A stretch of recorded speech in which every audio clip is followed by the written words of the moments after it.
Maayong hapon mga ka-healers ko. Meron akong ituturo na dahon sa mayana. Yun.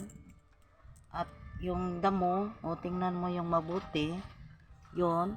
Pag masakit yung mga kasukasuan natin, yung meron nga mga arthritis at rheuma, dikdikin mo lang, dikdikin ng maigi, yung mga gatas niya, yun ang ipahid sa yung masakit, ganon, at sa mga muscles natin. Yun ang advice nako sa inyo mga ka-healers ko. Yun nga damo, yun. Mainam siya sa mga sakit nga mga yun sa mga kasukasuan natin, yung mga arthritis at rheuma mga ka-healers. Yun ang i-advise ko sa inyo ngayon na araw nga maayo ni siya sa mga arthritis o